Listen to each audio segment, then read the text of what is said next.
Hey guys, welcome back to Salem, Cellar. Today we're going to be discussing Happy Death Day.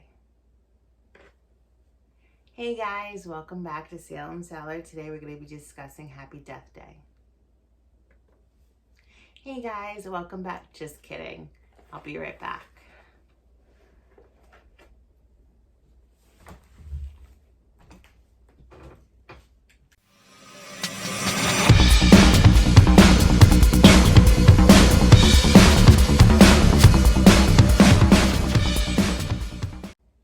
So today we're going to be discussing Happy Death Day and its sequel, Happy Death Day to You. Happy Death Day was released October 13th, Friday the 13th, 2017, and its sequel was released February 13th, 2019. They both run about 97 minutes. They're written by Scott Lobdell and directed by Christopher Landon. Christopher Landon also directed Disturbia, some of the Paranormal Activity movies. So Happy Death Day is a dark comedy slasher film starring Jessica Rothe. She's actually also in La La Land and Utopia, which is a really great series that I recommend.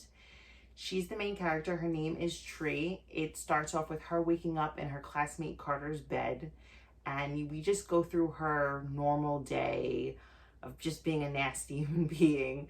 The day is actually her birthday, and we just see her doing all these things that kind of like might make my skin crawl.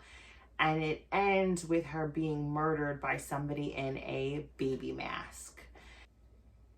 She begins reliving that same day over and over and over again. And at that point, she starts to try to solve that mystery. Who's killing her?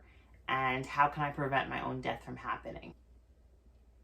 So the first movie definitely has a Groundhog's Day meets Scream feel. And fun fact, Tony Gardner, who created the baby mask, also created the ghost face mask, which I thought was pretty cool. So this film, I really enjoyed the first one. It starts off with a character that I didn't really like. I didn't like the person she was. And as she's reliving the same day repeatedly, she's realizing, like, I'm a piece of crap. And towards the end, she starts to change her ways. This is definitely a slasher film, comedy, more comedy, dark comedy than a slasher film, in my opinion. There's not a lot of blood. There's not a lot of gore. The death scenes are pretty light. So if you are not a fan of gore and blood, then this is for you.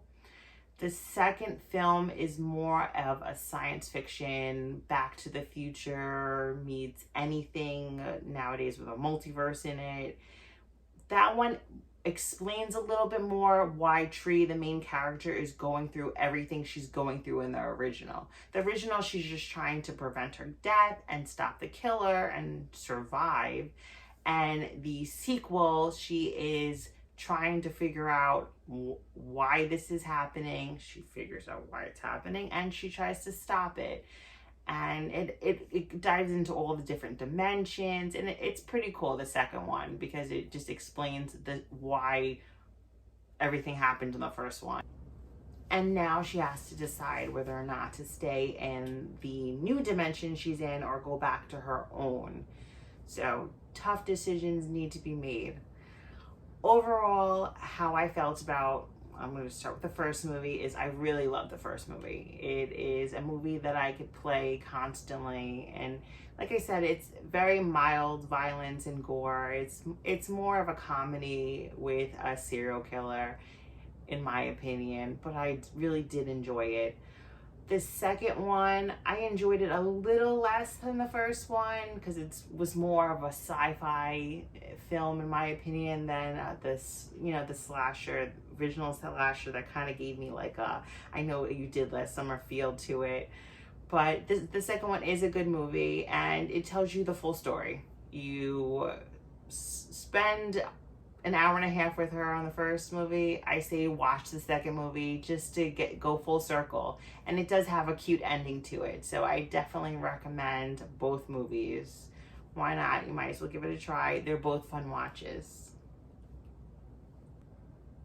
Please remember to like, share, and subscribe, and follow me on social media. or else. I'll be right back.